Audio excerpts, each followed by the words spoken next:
Well, good afternoon, everyone. I'm going to be very candid and just get straight to the point. What happened in our city last night, a city we all love, a city still working to keep safe from the coronavirus pandemic, to recover economically. What happened was reckless, inexcusable, and unacceptable. I want to be clear. Those who took part in the earlier demonstrations yesterday, peacefully and with respect for others and our city, are not the ones we are talking about here. All right, we had 3 successful demonstrations yesterday where people expressed their outrage over the death of George Floyd without any violent or destructive acts. But I want you to look behind me. I asked our contractors who were here to board up these buildings to leave them uncovered so that the people of our city could see the destruction that took place. This building, this is your building, put here to serve you, vandalized.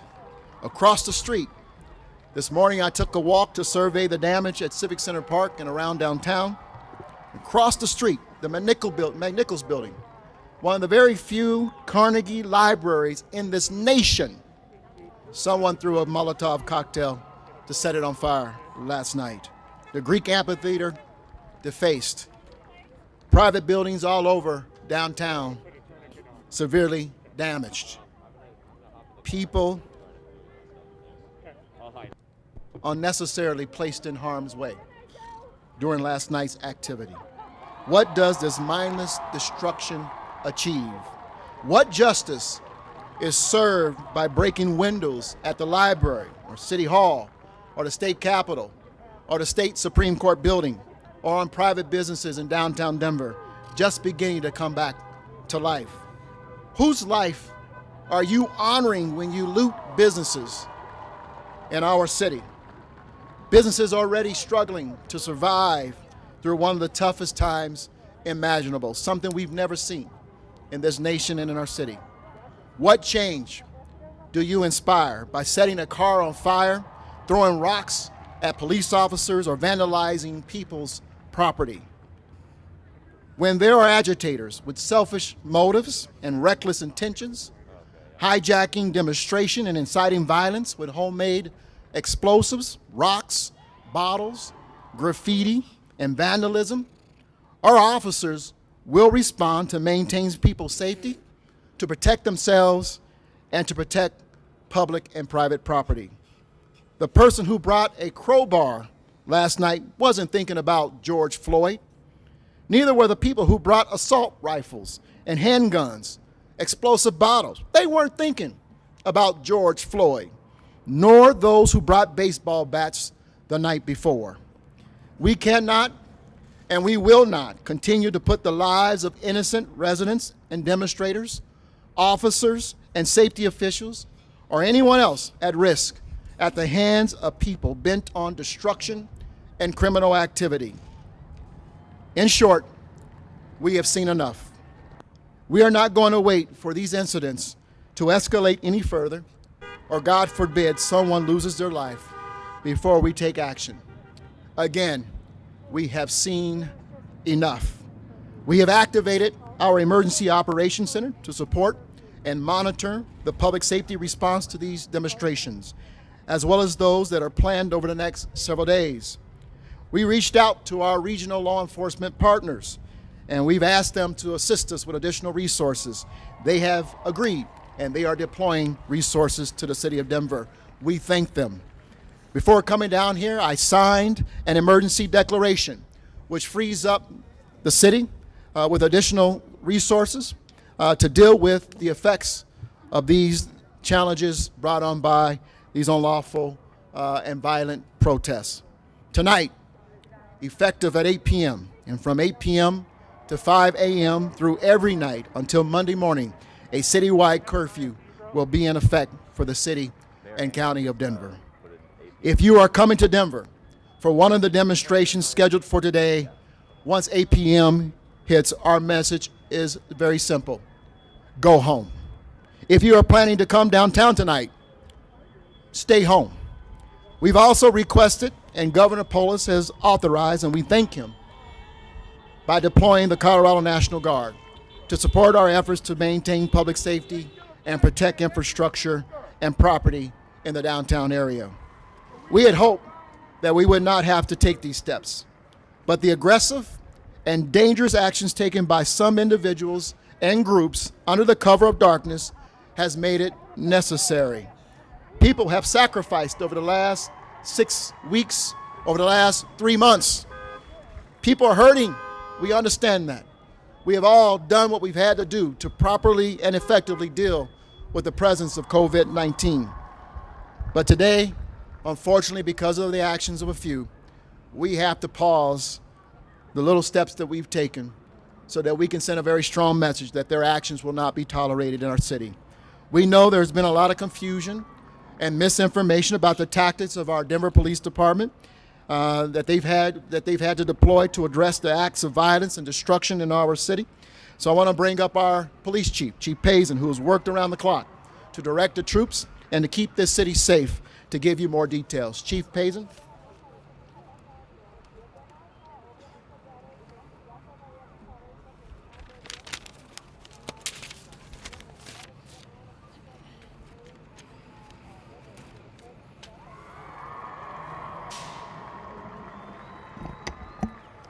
Mayor, thank you. I want to start off by saying a name, Mr. George Floyd, because during the last couple of days, that name has been forgotten by a handful of agitators who are attempting to hijack his life and memory in order to create harm to this community. I also want to commend the 3 peaceful protests that started yesterday. The vast majority of the demonstrators exercised their First Amendment right to have their voices heard in an effort to bring about positive change to our community. I want to thank the leaders of these successful and peaceful protests, Mr. Alberta Simmons, Mr. Tay Anderson, and Mr. Quincy Shannon, who organized and safely demonstrated what it means here in Denver. I also want to acknowledge the hard work of the women and men who are out there on the front line protecting this community.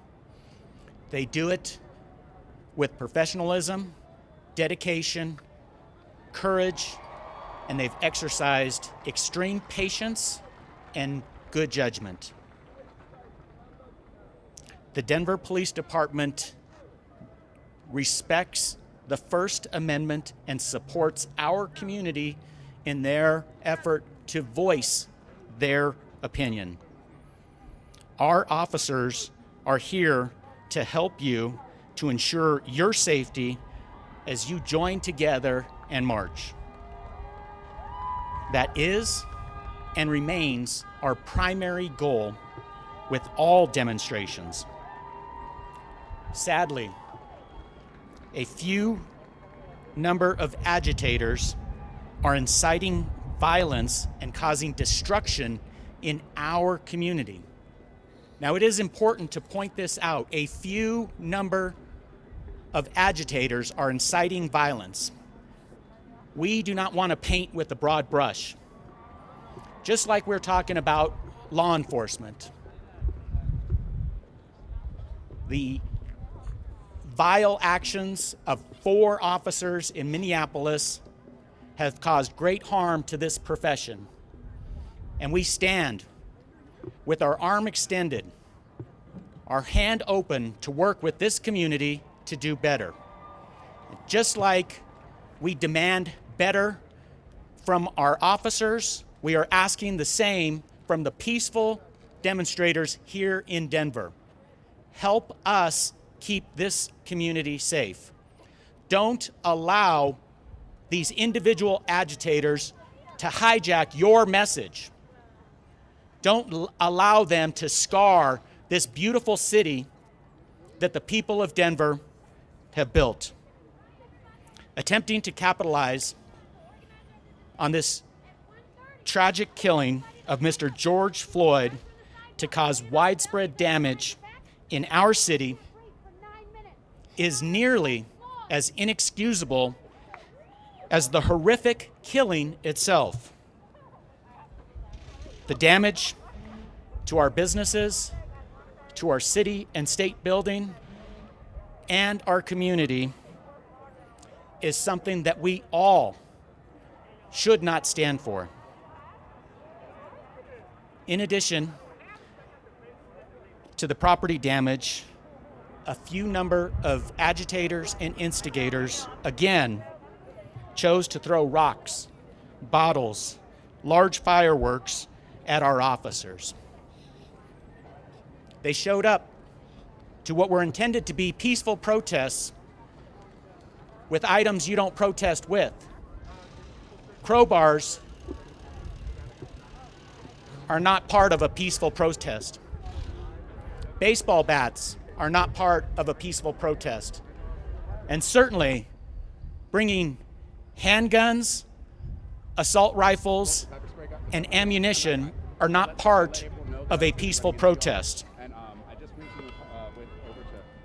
The women and men of the Denver Police Department, the Denver Sheriff's Department, the Denver Fire Department, and Denver Health Paramedics, along with our mutual aid partners, will not stand for it. And we ask the community, the peaceful protesters, the people of Denver, to not stand for or tolerate this type of behavior.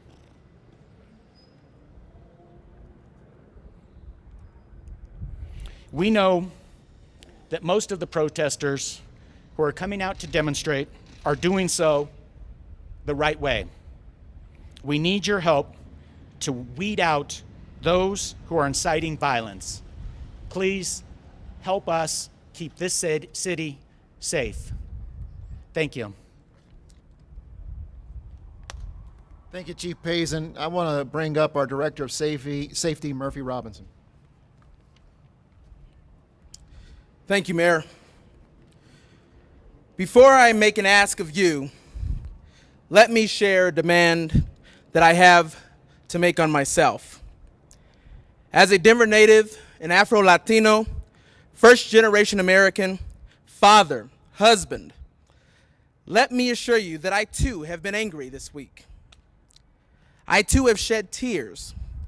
I too have lost sleep over the outrageous acts that has led to this painful loss. And let me tell you, the history of policing, particularly in black communities, has a dark past. One that was preceded by discriminative policies that constantly showed disappropriation to impacted minorities, and especially communities of color. We are proud in Denver of the fundamental shifts in our system and the practices that we have implemented over the last decade, while there's always room to grow. As a safety director, I stand behind my convictions of what the badge does and should represent. So now I want to talk to my fellow millennials. To my fellow young people, I'm calling on you to help stop the violence. As we take over the leadership of this nation, we cannot repeat the mistakes of previous generations. Let us be the generation that comes together, that systematically moves the needle of bigotry, racism, and hatred. In order to do so, we must have a nonviolent approach that includes partnership with civil activism. Free speech and the right to assemble are an essential part of our democracy and our society. It is protected by our Constitution and coveted by those around the world. I take absolutely no issue with your right to assemble. I have no desire to tell you what you should say or what you should not say. Where we part ways is the destroying of city facilities and businesses that our brothers and sisters built in this city. Our businesses have already seen the impact and the hurt from the COVID-19 crisis. Let's not stigmatize all the officers that thereby fall prey to the same prejudicial behaviors that are exacted upon our community. And so I urge you, do not follow the actions of those who would hijack a moment of this change for the desires of violence and rage. Please refrain from being downtown this evening, as I and all those who work in the safety community have a duty to protect and preserve the sanctity of what this city is all about and the future of this great city as we want it to be. Please, please, please, I plead with you, follow the instructions of our personnel that are working tirelessly to keep you safe and navigate this complexity in this community. I will also add this. I would be remiss if I didn't provide you a way to protest that didn't involve violence this evening. I have asked my team to launch a Zoom protest meeting that I will lead, and we will be able to protest together. We will be able to have conversations together about what we are seeing. And so go on our city website, go on our social media platform, or look on my social media at Murphy Robinson 3 on Twitter, and we will post that link. And I would ask that all of you join me on a Zoom online protest. But ladies and gentlemen, let's keep our city safe tonight. Thank you. Thank you, Director Murphy. And before we go to Q&A, I'm going to bring up our city attorney, KRISTIN Bronson.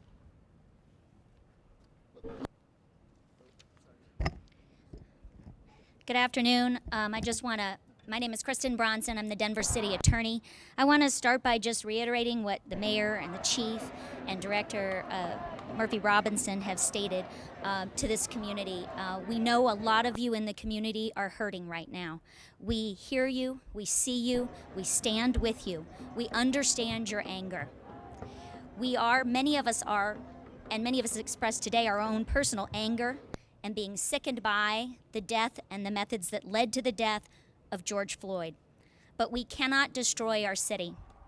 We cannot allow the destruction of businesses and city buildings and the violence to protesters and to other civilians in the area. The agitators who are vandalizing and looting are sending the wrong message.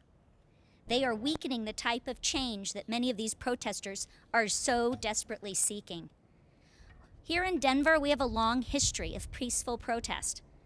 We embrace the principles of the First Amendment, but we cannot tolerate lawlessness, and we will not tolerate lawlessness. To those seeking to create chaos and incite violence, we must show no margin. We must protect our city and keep its residents safe, and that is why the mayor has signed an order launching a citywide curfew beginning at 8 p.m. tonight. It will go tonight for the next 2 nights from 8 p.m. to 5 a.m. Denver Municipal Code gives the mayor the authority to protect the immediate public health, safety, and welfare of our cities at times like this. So at 8 o'clock tonight and tomorrow night, please stay at home. The curfew is going to apply to everyone, but there are some exceptions, so I'd like to go through those now. Exceptions would include, of course, law enforcement doing their jobs, firefighters, medical personnel, the Colorado National Guard, members of the news media, people that are traveling to and from work, people that are traveling to and from the airport. The airport, of course, will remain open as well. People that are fleeing dangerous situations, people that are experiencing homelessness, or people who need medical care for themselves or their families. We understand that those individuals may need to be out tonight, but those are the limited exceptions. This applies to any place within the city that is accessible to the public. Roads, highways, parks, alleyways, driveways, sidewalks, vacant lots. Please respect the city's curfew. This applies to anyone, whether you're on foot or using any mode of transportation. If you are in violation of the 8 p.m. to 5 a.m. curfew and you are not on this limited list of exemptions, you will be in violation of the law. And make no mistake, we will be enforcing the curfew. Under our municipal code, you could face a fine of up to $999 or imprisonment of up to 300 days in jail. We recognize that this is a measure of last resort. In recent memory, we cannot remember a curfew such as this in our city, but we must and we will protect the city and its residents. Thank you, KRISTIN, and we'll conclude with Q&A. But let me say that this was a very, very difficult decision. It kept me up all night. But I don't think we had any recourse but to institute the curfew and to do the other intermediate steps that we are taking, including calling for the National Guard and asking for our regional neighbors to help us with law enforcement. What we have all witnessed is certainly not Denver, and it's not acceptable in our city. Let me also share with you that I've had conversation throughout the night, last night and this morning, with mayors all over this country, from Los Angeles to Louisville, Kentucky, including Dallas and Houston, San Francisco, San Jose, Atlanta, Georgia, New York, where we talked about actions that are being taken. And two things are pretty clear. One, the patterns are very similar in terms of peaceful protests during the day, and at nighttime, it seems like there's a changeover in terms of the people who are showing up and trying to incite violence and destruction in our cities. And two, several of the cities are doing exactly what we've had to do, and that is to institute a curfew, call for the National Guard, and additional law enforcement resources. And so we are in communication. We're all thinking about how we keep our people safe. And unfortunately, at a time that we're all trying to navigate the impacts of COVID-19, we have to take these type of very difficult and challenging steps to protect our people and to protect our law enforcement and to protect property. Let's open for question and answer. Yes.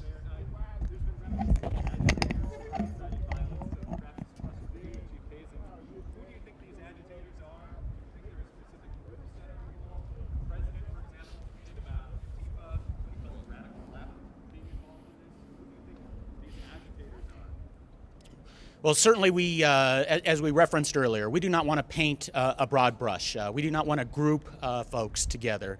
We have individuals who are advancing a violent and destructive agenda, and they are hijacking the death, the tragedy, the loss of life of Mr. George Floyd. We want to identify each of these individuals and hold them accountable for their lawlessness and the destruction that they have caused to our community.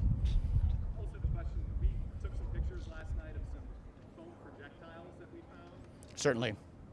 DPD responded in a tweet about those foam projectiles, but then there was a city spokesperson who seemed to suggest that DPD had not fired those. What were those, and who was DPD involved in firing them? So there's been a misunderstanding or a misperception regarding less lethal munitions.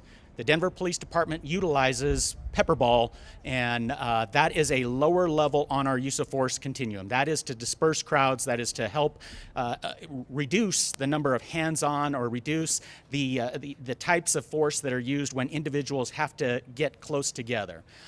Above that use of force continuum, there is what's called a 40 millimeter less lethal projectile. These are foam canisters that are used both with OC spray. Again, this is when there is a higher level of force that is being used upon the officers. Active aggression, rocks being thrown at officers. This has enhanced capability, again, with that overall goal of keeping our community and our officers safe.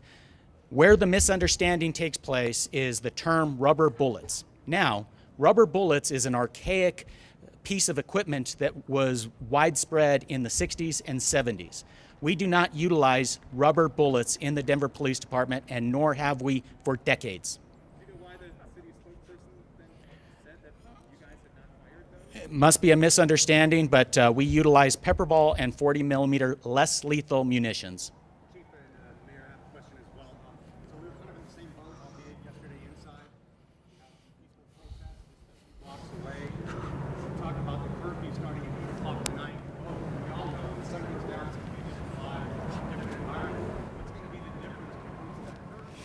The sun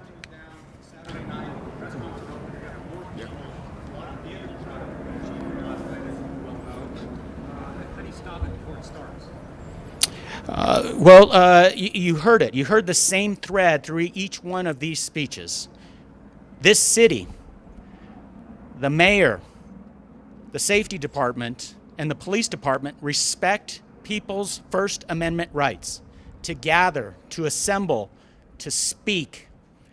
And we need to balance that and give people those opportunities to do it peacefully without creating the harm, the destruction, and the safety concerns for the people of Denver and the people of Colorado.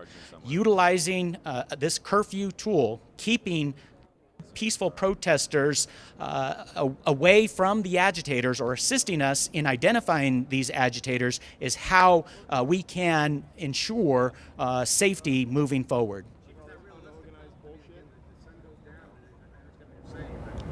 Is that realistic to separate the good from the bad? We're asking the good to help us identify the bad. And if you can help further that message, that's how we do this together. We've built this city together, and we will move forward together. And we need the good people, the protesters, the good protesters that want their message out there to help us. We are asking for their help in keeping this city safe and not allowing agitators to take over the message, to hijack the meaning and cause and intent behind what we need to do together to keep this community and this country safe.